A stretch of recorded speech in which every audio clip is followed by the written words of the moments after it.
Mi unisco al dolore delle famiglie dei giovani studenti barbaramente uccisi sabato scorso a Kumba, in Camerun.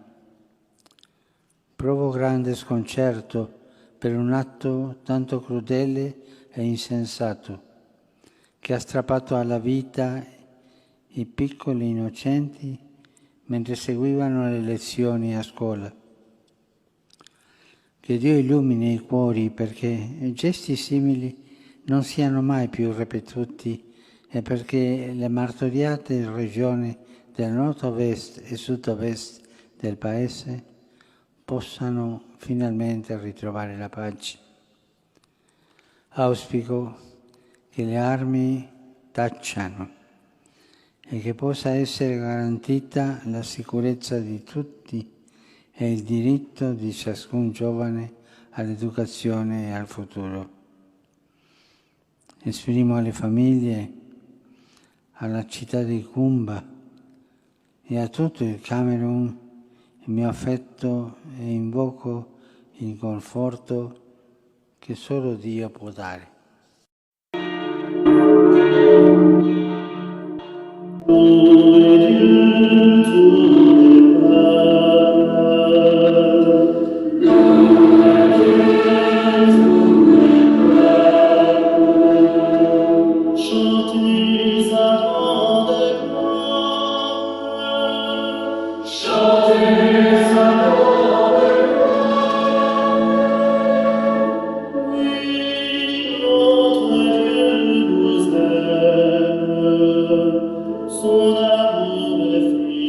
Au nom du Père, et du Fils, et du Saint-Esprit, Amen. Bien de mon Père, bonjour. Je suis heureux de vous avoir ce matin, de samedi de la 30e semaine du temps ordinaire. Nous arrivons à la fin de cette semaine de méditation qui coïncide, comme vous le savez bien, avec la fin de ce mois d'octobre, mois qui était réservé au rosaire.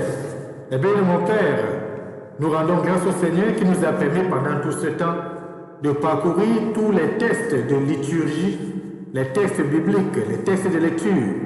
Si vous étiez de l'aventure de cette méditation quotidienne avec moi, que le Seigneur vous bénisse et qu'il garde présent en votre esprit tous les textes que nous avons lus.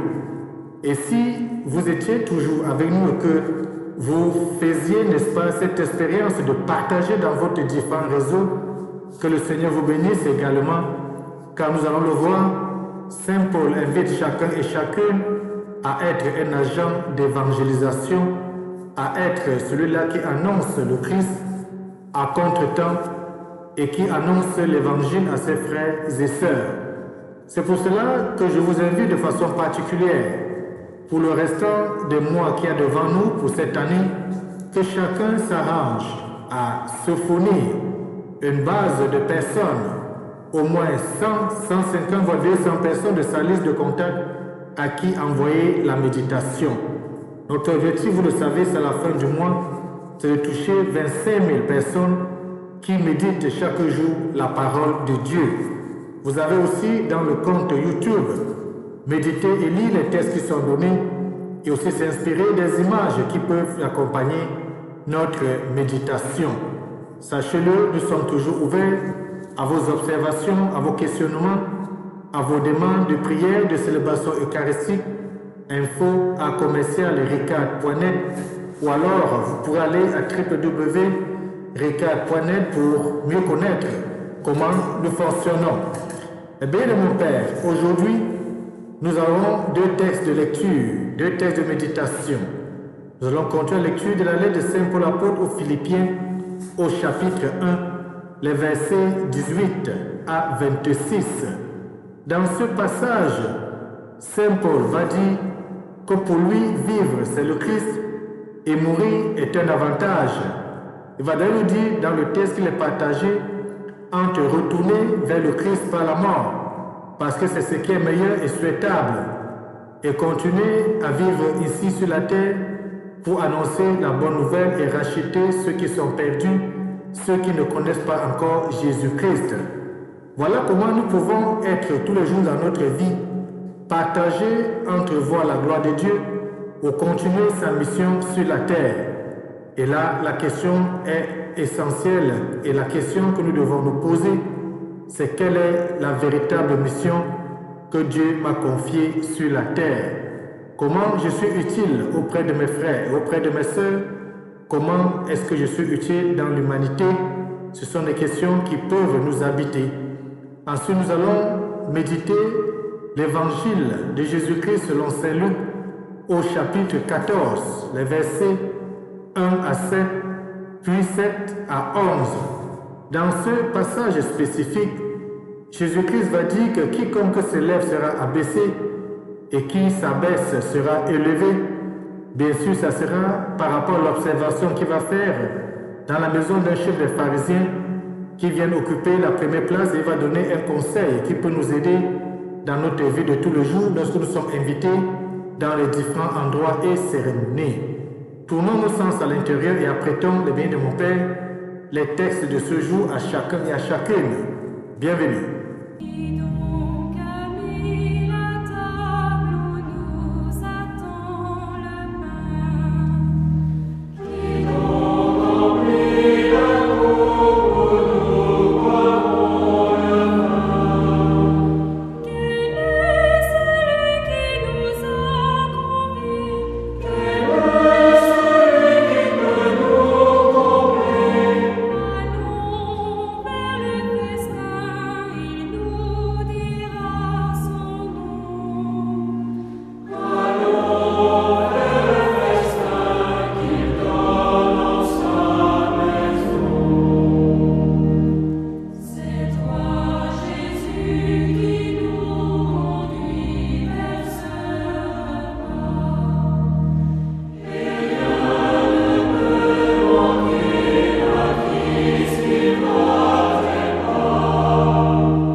Tournons nos sens à l'intérieur et prions avec confiance l'Éternel des armées. Dieu créateur et maître de toutes choses, regarde-nous et pour que nous ressentions l'effet de ton amour, accorde-nous de te servir avec un cœur sans partage. Et nous te bénissons pour ces fins de mois que tu nous as permis de voir. Et te confions déjà le nouveau mois qui va se lever dans quelques heures, pour que tu prennes le contrôle de toutes nos activités et que tu nous remplisses de ton Esprit Saint, que tu nous accompagnes dans le chemin de méditation, que tu nous accompagnes dans notre vie de tous les jours. Nous t'avons prié par Jésus-Christ, ton Fils bien-aimé, lui qui veut régner avec toi dans l'unité du Saint-Esprit, Dieu aujourd'hui, Dieu demain et Dieu pour des siècles et des siècles. Amen. Nous pouvons à présent, bien mon Père, lire la lettre de Saint Paul apôtre aux Philippiens, au chapitre 1, les versets 18 à 26. Ensuite, nous allons méditer l'évangile selon Saint Luc au chapitre 14, les versets 1, puis les versets 7 à 11. Méditons ensemble le psaume 41. Bonne méditation.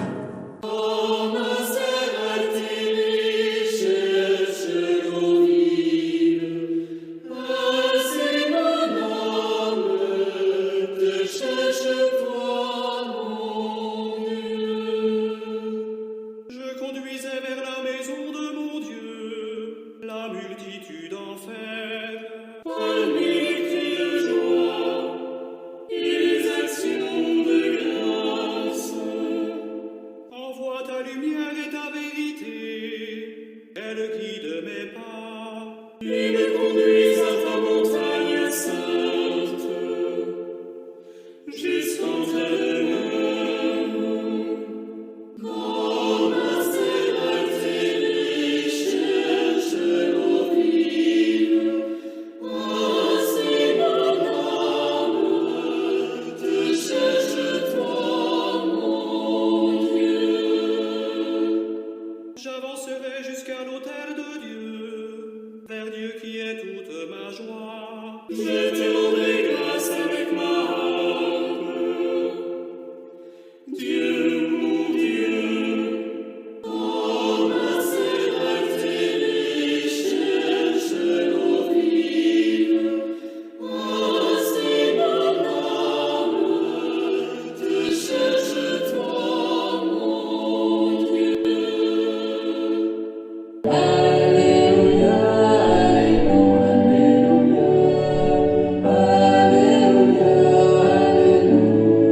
chapitre 14, les versets 1 puis les versets 7 à 11. Un jour de sabbat, Jésus était entré dans la maison d'un chef des pharisiens pour y prendre son repas et ces derniers l'observaient. Jésus dit une parabole aux invités lorsqu'il remarqua comment ils choisissaient les premières places et il leur dit: quand quelqu'un t'invite à des noces, ne va pas t'installer à la première place de peur qu'il ait invité un autre plus considéré que toi. Alors celui qui vous a invité, toi et lui, viendra te dire: cède-lui ta place, et à ce moment tu iras plein de honte prendre la première place. Au contraire, quand tu es invité, va te mettre à la dernière place. Alors quand viendra celui qui t'a invité, il te dira: mon ami, avance plus haut, et ce sera pour toi un honneur aux yeux de tous ceux qui seront à la table avec toi. En effet, quiconque s'élève sera abaissé, qui s'abaisse sera élevé. Acclamons la parole de Dieu. Louange à toi, Seigneur Jésus-Christ. Quiconque s'élève sera abaissé, qui s'abaisse sera élevé. Eh bien, mon Père, c'est sur cette phrase que l'évangile de ce matin s'achève, sur ce conseil de notre Seigneur Jésus-Christ. Nous le savons, ce qui est raconté dans l'évangile, peut-être toi, peut-être moi, nous avons eu à vivre cela dans notre vie. Moi particulièrement, il m'est arrivé dans une célébration, dans une invitation, d'aller m'asseoir sur une place qui n'était pas la mienne et d'être interpellé pour pouvoir rejoindre la véritable place qui était la mienne. C'est ce qui nous arrive le plus souvent, vous et moi, dans notre vie, et nous passons tous par là, ou même nous observons autour de nous ceux qui sont invités à leur rejoindre leur véritable place. Eh bien, mon Père, cet évangile est donc plein de bon sens. Qui se met soi-même en avant s'expose à peu près immanquablement au ridicule. Mais il donne plus qu'un conseil pratique. Il invite surtout à l'humilité, à prendre sa juste place dans la vie. L'humilité qui est le socle du développement, l'humilité qui est le socle de croissance, l'humilité qui est socle, comme nous pouvons le souhaiter dans notre vie de foi, d'élévation et de véritable rencontre avec notre Seigneur Jésus-Christ. Toute sa vie, Jésus, nous le savons, a cultivé cette humilité. D'ailleurs, partout où il passait, il ne s'affichait pas comme fils de Dieu. Il s'appelait fils de l'homme. Partout où il passait, il ne se vantait pas que je suis de même nature que le Père. Mais il s'abaissait au niveau de monsieur et de madame tout le monde. On va par exemple le voir à côté de la prostituée. Il va prendre la place de la prostituée et va la défendre. On va le voir aussi face au paralytique.